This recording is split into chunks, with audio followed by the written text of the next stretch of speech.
আজকে এখানে নাহিদ ইসলাম সাহেব সাক্ষী দিয়েছেন এবং তিনি যেটা বলেছেন যে দল হিসেবে আওয়ামী লীগের অপরাধের সম্পৃক্ততার প্রমাণ পাওয়া যাচ্ছে, তারও বিচার হতে পারে। ডেফিনেটলি আইনে সেই সুযোগ আছে। এখন ট্রাইব্যুনাল এবং তদন্ত সংস্থা এখানে যদি আমাদের কাছে সরাসরি কেউ অভিযোগ করে তাহলে সুবিধা হয় সেটার তদন্ত করার জন্য।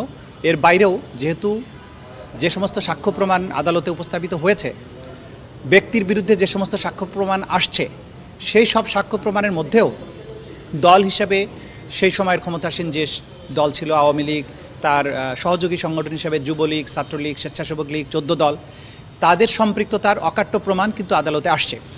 সুতরাং এই সিদ্ধান্ত নেবার সুযোগ আছে। আমরা এখনও সিদ্ধান্ত নেই, দেখা যাক। আমরা এটা নিয়ে ভাববো, এটা নিয়ে ভাবার পরে এবং যদি যারা ভিকটিম পরিবার তারা যদি দল হিসেবে কেউ এদের বিচারের জন্য আসেন তাহলে হয়তো আরও বিষয়টা সহজ হতে পারে। কিন্তু এই ব্যাপারে আমরা এখনও চিন্তাভাবনা করিনি। চিন্তাভাবনা করার পরে এই ব্যাপারে যথাসময়ে যথা সিদ্ধান্ত গ্রহণ করা হবে। তদন্ত সংস্থায় আমাদের আইনটা হচ্ছে যে তদন্ত সংস্থার কাছে যদি কোনো ফর্মে তাদের কাছে ইনফরমেশন আসে, তদন্ত সংস্থা যদি জানতে পারে যে এই ধরনের অপরাধ কোনো ব্যক্তি অথবা কোনো গোষ্ঠী অথবা কোনো দল, কোনো সংগঠন, কোনো এজেন্সি করেছে, তাহলেই সেটার বিরুদ্ধে তিনি তদন্ত শুরু করতে পারেন। সুতরাং এটা সুমোটো করার সুযোগ আছে তদন্ত সংস্থার পক্ষে। তো এর বাইরেও কিন্তু এই সুমোটো সুযোগ থাকার পরেও ভিকটিম পরিবার এবং সারা বাংলাদেশে যারা আন্দোলনে অংশগ্রহণ করেছিলেন তারা কিন্তু সরাসরি অভিযোগ নিয়েও এসেছেন, তারা সাক্ষীও দিয়েছেন, সেটার ভিত্তিতেও তদন্ত হয়েছে। দু ধরনের পথই উন্মুক্ত আছে।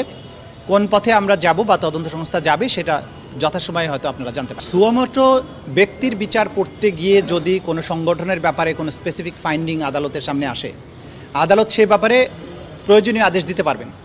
কিন্তু একটা সংগঠনের বিরুদ্ধে স্পেসিফিক্যালি সংগঠনকে আসামি করে মামলা করার যে বিধান পরবর্তীতে আইনে সংযুক্ত হয়েছে, সেটার জন্য কিন্তু তার বিরুদ্ধে তদন্ত হতে হবে, তার বিরুদ্ধে চার্জশিট দাখিল হতে হবে, তারপরে ফর্মাল চার্জ দাখিল করতে হবে, সেটা আরেকটা প্রক্রিয়া। কিন্তু ব্যক্তির বিচারের মধ্যে কোনো সংগঠনের সম্পৃক্ততা আসতেই পারে, সেই সময় সেই সংগঠনের ব্যাপারেও কিন্তু আদালত ফাইন্ডিং দিতে পারে। দুটো রাস্তাই ওপেন আছে। তদন্ত সংস্থা মনে করে দলের বিরুদ্ধে আলাদা করে তদন্ত শুরু করে তদন্ত অন্তে তার বিরুদ্ধে রিপোর্ট দাখিল করার মাধ্যমে একটা ব্যক্তির বিরুদ্ধে যেরকম মামলাটা আনুষ্ঠানিকভাবে চলে, দলের বিরুদ্ধে বা সংগঠনের বিরুদ্ধেও সেটা করা সম্ভব। আমরা আমাদের তো নিজের থেকে সিদ্ধান্ত নেওয়ার দরকার নেই, আইন তার নিজস্ব গতিতে চলবে। আর নির্বাচন আসলো কি আসলো না বিচারিক কার্যক্রমে আমরা সেটাও আমাদের ভাবার প্রয়োজন নেই বা সুযোগও নেই। আইন নিজস্ব গতিতে চলবে। আইনের প্রয়োজনে, ন্যায় বিচারের প্রয়োজনে যখন যেটা করা দরকার হবে সেটা তদন্ত সংস্থা করবে, ট্রাইব্যুনাল।